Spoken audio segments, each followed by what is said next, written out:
There's a land somewhere that is called Chelm, and it's known as the land of fools. Now at a certain time in that place, there was a man, we'll call him Herman, who decided that he would open a fish shop. So he made a sign, "Fresh fish sold here now." So, after his shop had opened, a neighbor came over and said, "Fresh? Of course they're fresh. We know, everybody knows that you go down to the ocean side and take the fish from the fishermen when they come in with their boats." So Herman erased the word fresh from his sign.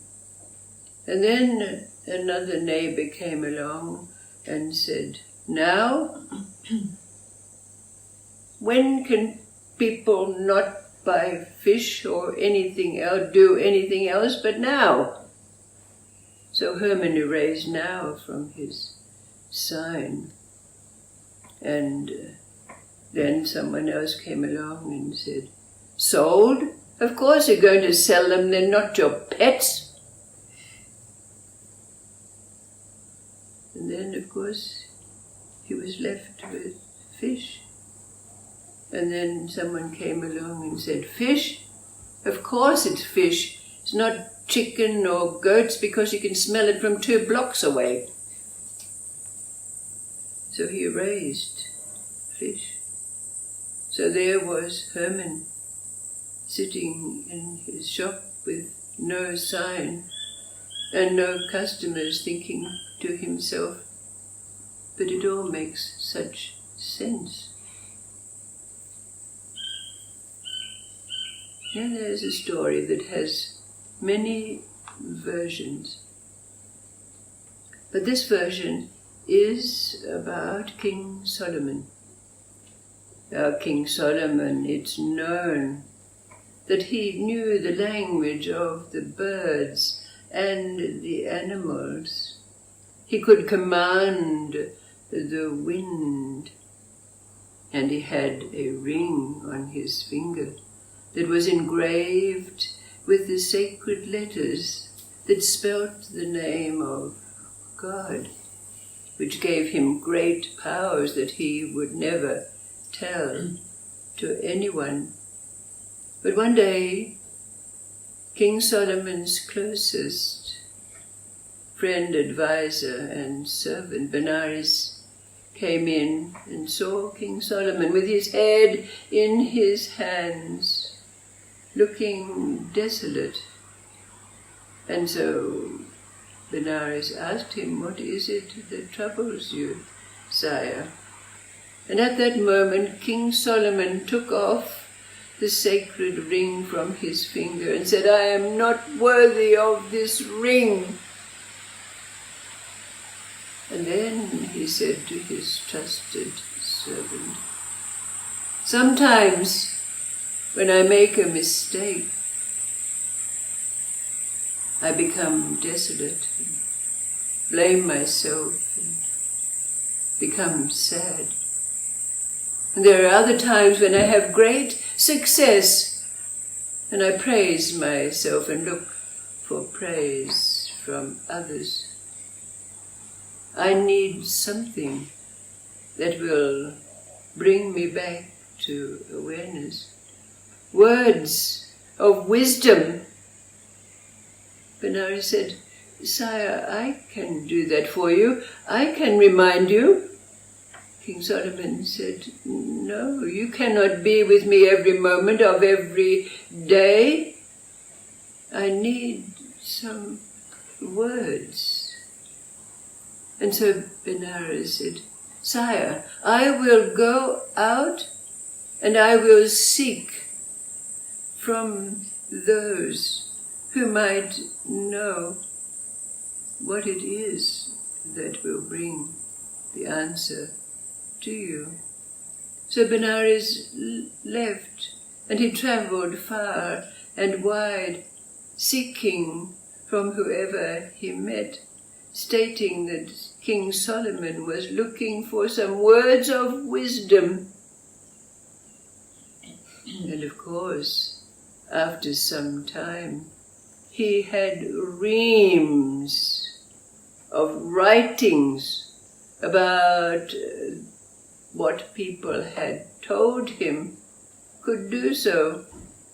But then, after some while, Benares thought to himself, how useless. It is not possible that King Solomon can read all of this when he needs to be brought back to awareness. And he thought to himself, I failed. I failed my sire abjectly. And he fell into great despair. And like his own King Solomon, he sat with his head in his hands, feeling wasted and useless. But then, suddenly, the wind came by and whispered to him. And suddenly he sat up and said, yes, that's it. Those are the words. I've got it. And he immediately felt elated. Oh, now King Solomon will praise me and others will know. And so he felt that he was riding high on his discovery. But then the wind whispered to him again, and it ceased. And so he returned to King Solomon, and he told what the wind had said. Now everyone thought, this is so simple, how can that be effective? But King Solomon himself knew. That's it. Those are the words.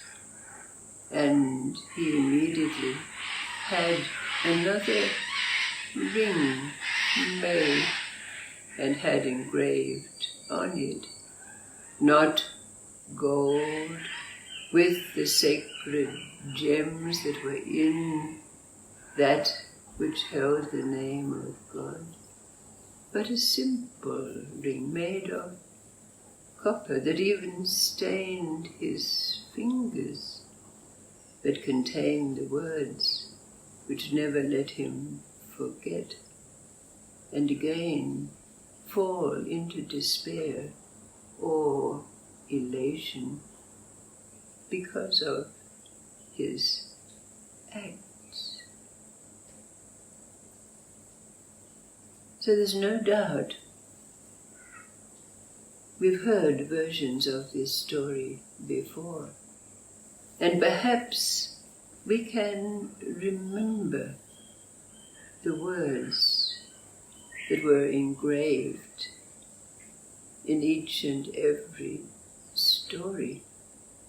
But more importantly, the question that arises for us is, what is it that brings us back to that place that has been spoken of so often, the place where heaven and earth meet, where we remember,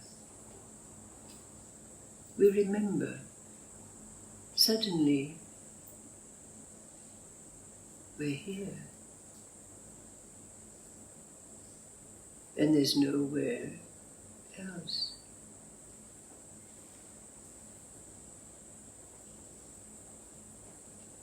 Do the words of this story resonate for us?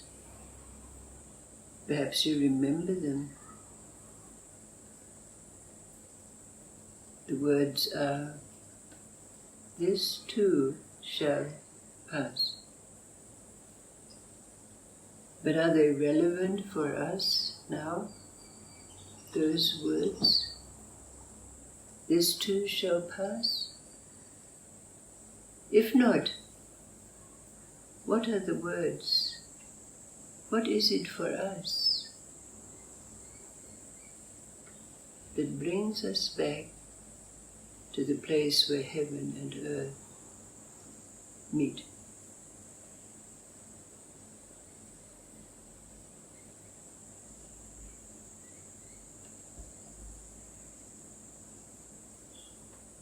Here now. Right. Here now.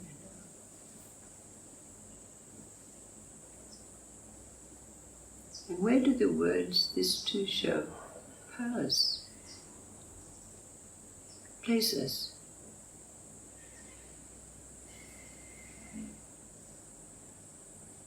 In a timeline. In the permanence. Back into the impermanence, isn't it?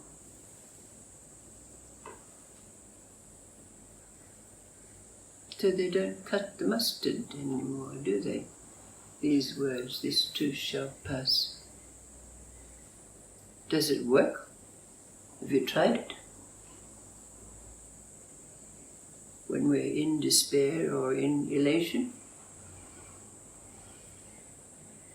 I have, because I know that when I'm in that place, it's impermanent and it's okay to be there because you won't stay there. Right on.